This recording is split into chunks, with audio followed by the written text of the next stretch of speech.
एक गांव में एक छोटी सी फैमिली रहती थी। रामू, उसकी पत्नी का नाम था रेखा और एक छोटी सी बच्ची थी चिंकी। एक दिन चिंकी अपने माँ से बोली, माँ मुझे समोसे खाना है, वह चाइनीज वाली और इधर कहीं मिलती नहीं है।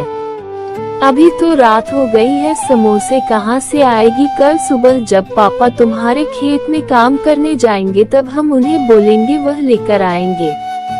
ठीक है, अब जाओ, तुम सो जाओ जाकर। फिर चिंकी सोने जाती है।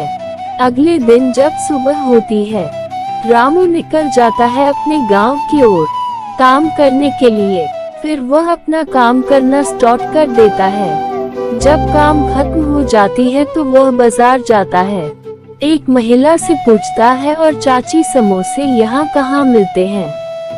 रेलवे स्टेशन के बगल में समोसे मिलते हैं, या वहाँ से ले ले। फिर वही औरत वापस से अपने दुकान के पास चली जाती है।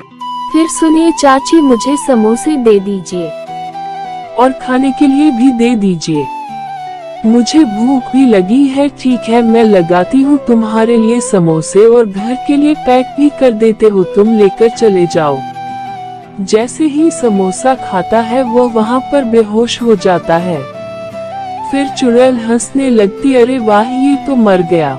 चलो, मैं समोसे के नाम पर तो कुछ अच्छा कर रही हूँ सबको मारकर।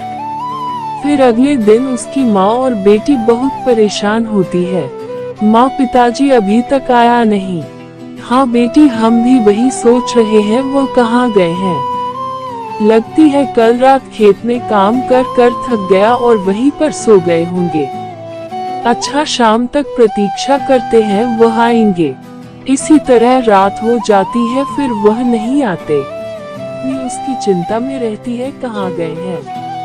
फिर वह गांव में जाकर पता करते हैं, वह कहीं नहीं दिखता। गांव वाले से पूछते हैं, क्या उनको देखे हैं आप? कहीं नहीं, नहीं मैं कहीं नहीं देखी हूँ। फिर वह हार के अपने घर वापस चली जाती है। उसकी बेटी, माँ पिताजी आए हैं? नहीं बेटी, मैं भी उन्हें ढूंढ रही हूँ और गांव में सबसे पूछकर देख लिया, वह कहीं नहीं देखे और खेत में भी जाकर देखा, नहीं होते वह।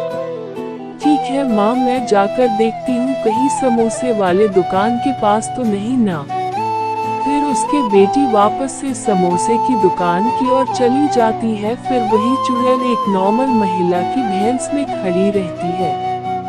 बोलती है, क्या आपने मेरे पिताजी को देखा है? वह 2 दिन पहले समोसे लेने आए थे। नहीं बेटा, यहाँ तो रोज ही नए नए आते हैं, हम किस किस को देखेंगे? फिर वह अचानक चुड़ैल का रूप धारण कर लेती है और तुम्हें भी तुम्हारे पिताजी के पास छोड़ आते हो। फिर वह बच्ची डर जाती हो, डर कर वापस अपने घर की ओर चली जाती है। फिर वह अपनी माँ को आकर सारी घटना बताती है।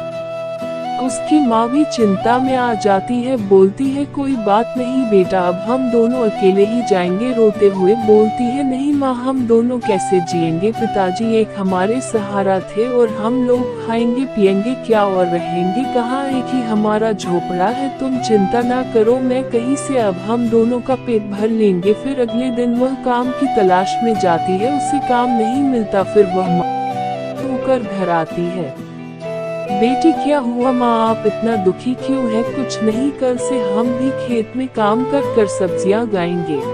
ऐसे नहीं चलेगी, क्या करें, हमारी मजबूरी है। अभी खा लो और फिर सो जाओ, कल सुबह बेटी वापस है। सोचती है कि मैं जाती हूँ उस चुड़ैल के पास, और वह धीरे धीरे चुड़ैल के पास जाती है। चुड़ैल बोलती है, वह तुम वापस क्यों आई हो?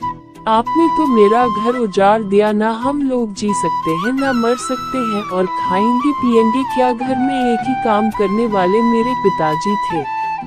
सुनकर चुड़ैल भावुक हो जाती है।